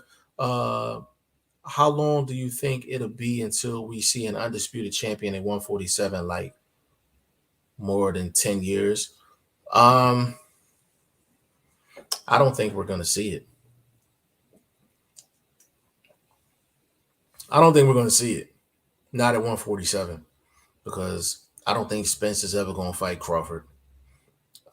Boots is going to end up being somebody's mandatory, which is probably going to be Spence. Spence is probably going to end up dropping whatever belt that Boots is the mandatory for. I don't see Spence fighting Boots either. I see Boots fighting for a vacant belt. I see Boots winning a vacant belt. I could possibly see Boots, Spence, Crawford, and Ugas as the champions. And that's if Ugas beats Stanionis, which is not a guarantee. I know he just beat Pacquiao, but that was an older VADA tested Pacquiao, and he didn't look himself at all in that fight. And I don't know if it was age or VADA testing or whatever, whatever you want to call it. But yeah, I don't see unification at 147 happening. I just don't see it. There's too much politics involved for it to be undisputed at 147. One thing I will say is when Boots get into a mandatory position, somebody's going to drop the belt. They're not going to fight Boots. Boots' first title at 147 will be for a vacant strap. I can guarantee that. Second Ezra said 147 is a diva weight class of boxing. Second Ezra, the one thing I'll say at 147 is two different tiers at 147. There are guys with names that are not doing anything, and then there are young guys that's trying to take their spot. And the fact that Al Heyman is 147, he's not going to allow them young guys to take the older guy's spot. And boxing is all about passing the torch. and Aaron and Al is not going to allow that to happen. So what I mean by that is you take a Danny Garcia, he has to rebuild himself. Take a Keith Thurman, he has to rebuild himself. You take a Sean Porter, he's fighting Terrence Crawford, but he's fought everybody at 147. You take you take like a Josecito Lopez, you take a Jesse Vargas, guys like that, a Ugas, a Ray Robinson, those type guys. They've been around, you know what I'm saying, and they got names. But then you got guys like Boots, you got guys like Stan Jonas, you have Virgil Ortiz, Connor Ben, Josh Kelly, David Avenesian. You got guys like that that's knocking on the door. They want that smoke. And the thing is, at 147, Danny Garcia is not going to fight any of them dudes. Keith Thurman's not going to fight any of those dudes. You know what I'm saying? Like, so is this a lot of, Sean Porter's not going to fight any of those dudes. So there's not going to be an opportunity for the passing of the torch type fights. Them guys will move up before they fight a Boots, before they fight a Stan Jonas, before they fight guys like that, a Connor Ben or something like that. So it's not a diva division. It's just the guys that's in the top 6, top 7. A lot of them just got names, and they just not going to fight the younger guys. But I can't even be mad at them because they're like, business wise, it don't make sense. It don't make sense. So them guys are probably going to move up. So a lot of those younger guys are going to have to fight each other to get their title shots and get their belts and things like that. But I do understand why you said that. Will Stokes said, you think Errol will openly duck Boots? He'll get roasted for that forever. Yeah, he gonna duck Boots. Like he's not gonna fight Boots. Spence is not gonna fight Boots. You can put a poll up, and that's no disrespect to Spence. It's no disrespect to Spence. Like it's just he's just not gonna fight him. He's not gonna fight Boots at the end of the day. Like the reason is Spence has more than one belt. And if he's not going to fight Crawford, then it's never going to be a unification. So he can drop that belt that Boots is a mandatory for and still be a 2-belt champion. You know what I'm saying? Like he could still be a champion at the weight and still not fight Boots. Now, will he get crucified for that? Yes, he would. But he's just not going to fight Boots. I don't see it happening. I really don't see it happening. He said, you think, I read that one already. Yeah, I don't see it happening. Like, I just don't see it happening. I think Earl has the best shot of beating Boots out of 147. I think, cause I've been waffling back and forth between who got a better shot of beating Boots, Bud or Spence. I actually think Spence, because he's more comparable, he's actually more comparable, size-wise, and then he's a southpaw. I know Bud's a southpaw too, but Spence, I think, is a stronger fighter at 147 than Terrence Crawford. And there's more, and Spence throws a lot of short shots, short, powerful shots. So the way Boots open up, I can see Spence catching Boots with some shit, you know what I mean, in exchanges and stuff like that. So if I had to pick one of them two for having the best shot against Boots, I would say Spence, but I don't see Spence fighting Boots. I really don't see it. Will Stokes said Josh Kelly is like the forgotten guy as far as 147 young guys go. How well do you think Josh Kelly could do against Ugas? So a couple things with Josh Kelly. Josh Kelly is a guy that probably should have came to the States a couple years ago to get himself acclimated to how to fight, like an American style. Like his style looks good as a European style, but he really needs to Americanize his style. How does he do against a Ugas? I think Ugas drowns him late because Josh Kelly gas tank is not full. You understand what I'm saying? Like he got stamina issues.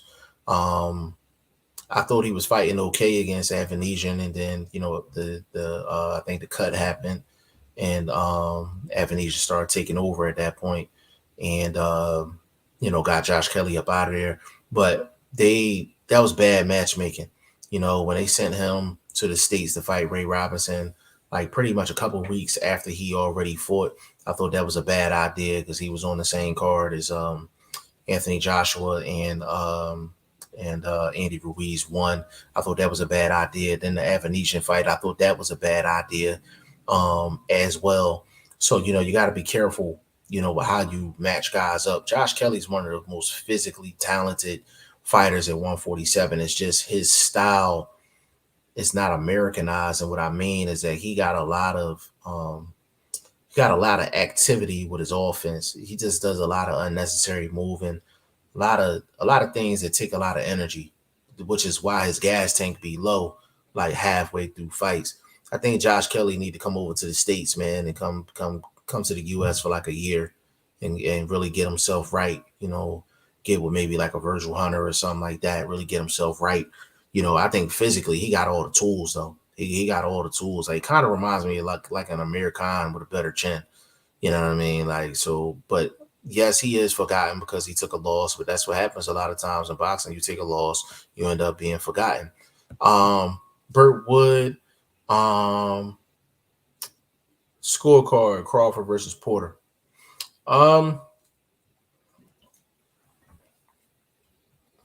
If that's a good question. If Bud Crawford fights Sean Porter the way Bud Crawford fought Victor Postal, I could see Bud winning 9-3.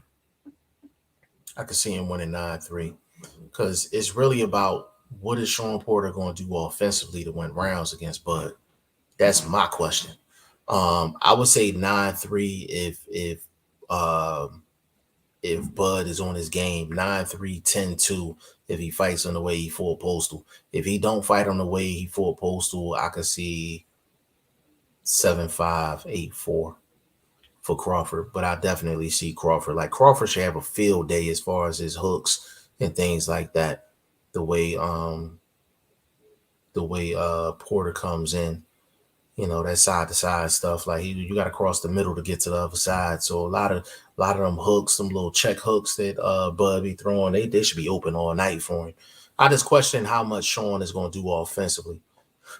He leaves a lot to be desired offensively. I just feel like he just smothers his work too much. He's too good. His feet is too quick. He closes the distance so fast. Like he just smothers his shots. Second Ezra said, Stan Jonas is my dark horse at 147. He gonna get Ugas problems. He gonna get Ugas problems, man, for sure. Don't be surprised if Stan Jonas wins that fight. Will Stokes said, yes, as far as natural talent, Kelly is leagues ahead of the likes of Conor Benn. Yeah, Conor Benn, he's not as skilled as Josh Kelly.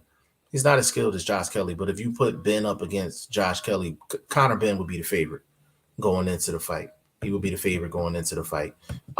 He said, I guess Hearn really believed in Kelly and just sent him to the top. That's what Eddie Hearn problem is, man. Like, he doesn't strategically move his guys. Like, he throws his guys to the wolves. Like, a lot of the fights that he makes just be – I think Eddie Hearn be more of a fan than an actual, like, promoter. Because he puts his guys, he throw his guys to the wolves early. He finds out whether his guys is good early, early in their career.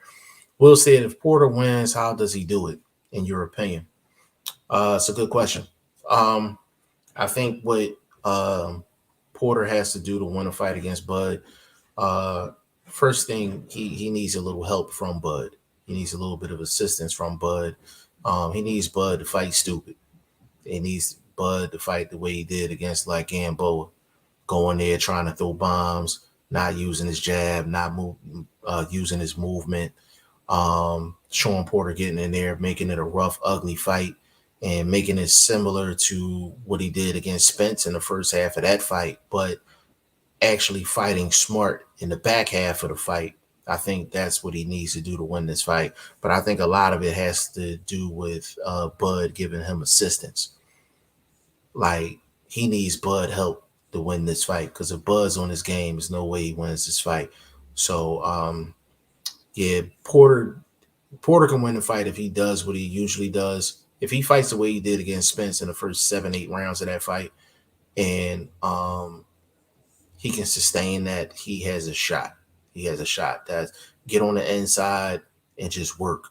Just get on the inside and work. Typical Porter, but he needs for Bud to cooperate. He needs Bud to cooperate, like, for sure. But I mean, that's another great fight that's coming up. And this been a great year in terms of like fights. You know what I'm saying? Like, it's been a really, really great year as far as fights. We've got unifications, we've got great matchups, we've got fights that was postponed, all of that. We've had some bullshit happen in boxing. It's been a roller coaster ride, but it's really been a lot of great fights in the sport of boxing this year. And I feel like this has probably been one of the best years in terms of just straight matchups in regards to boxing. You know what I'm saying? We got Wilder Fury 3. That went down. That's one of the best heavyweight trilogies of all time. That was probably the best action fight of the year. As far as I was concerned, man. So, it's been and my man Second Ezra, we got undisputed at 168, 122, about to bring it home. You know what I'm saying? Then we got unification at 135. You know what I'm saying? Josh Taylor 140. So we've had some real good situations over the past year and a half, man. So it's been real good for boxing. I think boxing just catches a lot of heat when it's like one bad card or like a Triller situation or something like that. But I mean, shit, even with that, Jake Paul and Tommy Fury, that's a legit fight. Like, that's a legit fight. Like, it's a legit fight. He's going up against a legit boxer. So even with that, people aren't even pissed off with that fight. You know what I'm saying? Now it is some bullshit going on with Triller, which I won't mention on this channel because I'm not gonna do it. But yeah, man, like it's we got a nice weekend of fights. Definitely go to the website, go to g5jeftv.com, click on let's say box on the right hand side of the homepage to take you to the menu, and then you just take your pick, and then you just pick the winners of the fights for this weekend, put your email in, and then you officially in the league. The winner of the league gets $500 cash. It's absolutely free to join. Big shout out to the season 1 winner, Joseph Gwilt. Big shout out to him. I got a video of him announcing himself to the the fantasy league world. You know what I'm saying? Big shout out to Joseph Gwilt. I'm pretty sure he's gonna be listening at some point. So big shout out to him. But I'm gonna close this thing out, man. Like, I went an hour 42 minutes strong by myself. No VP Shane, no Boxing First Vlog. I had all my peoples in here holding it down for me, man. I gotta do a roll call for sure. Big shout out to Second Ezra, man. Will Stokes, big shout out to you. Burt Wood, big shout out. Will Stokes, Chris G, big shout out to you, bro. D Hodges held it down for me. Who else was in here? Kiki was in the building. Bruce Goals was in the building. L Dub was in the building. Padman McGriff was in the building. Conrad, of course, was in the building. You know what I'm saying? Who else was in the building? I said Burt Wood already. Yeah, that was pretty much everybody, man. Like, so y'all held it down with me. Hold on. Conrad said, have a good night. Conrad, appreciate you, brother. Appreciate you, brother, for stopping through, man. Appreciate you as always. Chris G, Thurman not gonna fight anyone, let alone the guys coming up. I think Keith Thurman probably just gonna go into commentating or something like that, man. Like, but he's not gonna get into no fight with Boots or Stan Jonas or anybody like that. No young guns that really put himself out there. I mean, shit, not that long ago, they was talking about Tank moving up to fight Thurman. That just goes to show the disrespect. You know what I'm saying? 135 pounder coming up to 147 to go see Thurman. Like, that's crazy. Second Ezra, he said, peace, man. Second Ezra, you held it down today, like, for sure, man. But big shout out to the VP, man, VP Shane. You can follow him on Instagram at I_am_Shane, the number one on Instagram, exclusively on Instagram. Got an exclusive contract with Instagram. Big shout out to him. My man, and I can say it because he's not on camera with me. But that's VP Shane, aka Shane Abiabuchi, aka Shane Usyk. Then we got my man Boxing First Vlog, man. I hope you feel better, bro. You know what I'm saying? My man wasn't feeling 100% today. But hopefully he feels better. You can follow him on Twitter at Boxing First Vlog. You can go to his YouTube channel, Boxing First Vlog. Go subscribe to his channel, man. Try and get him to 1,000 subs, man. Get him monetized, man. So if you're not subscribed, definitely go subscribe to his channel.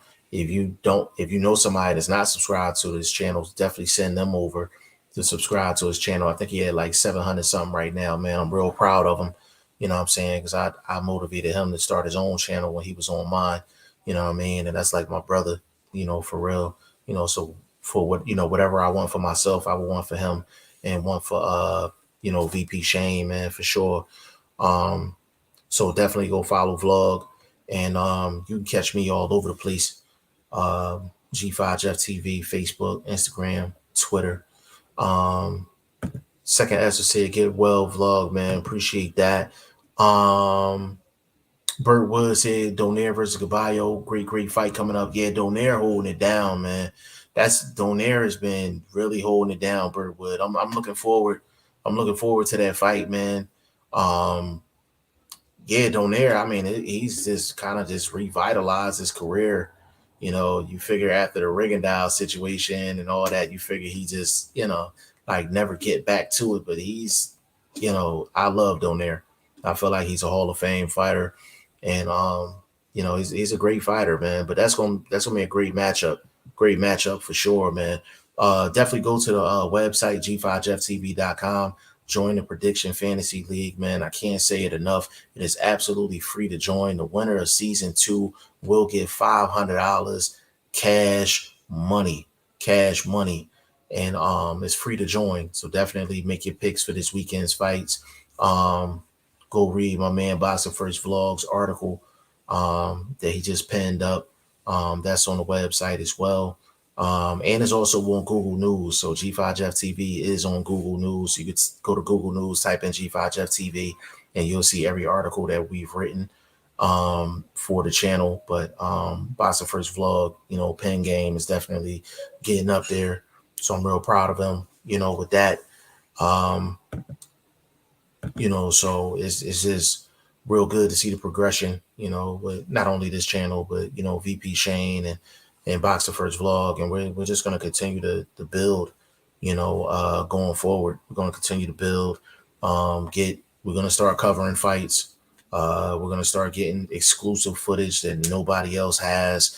We're not in the business of going to fights that everybody else is going to. And, you see the same footage from 50 different channels. We gonna move in a different way. And listen, we appreciate every single person that takes time out of their schedule, to listen to us talk boxing. Said his vlog okay. Yeah, vlog good. He just he just wasn't feeling 100%, but he's okay. Like overall, he's okay. He just needed to rest up. You know what I mean? So he hit me up earlier. It was like he wasn't gonna be able to jump on. But he's good though. He's good though. He should be back. He should be back tomorrow. I'm actually gonna check up on him after I get up off of here and make sure he's straight. But listen, man, almost an hour, 50 minutes strong, man, by myself. You know what I'm saying? Holding it down with the family.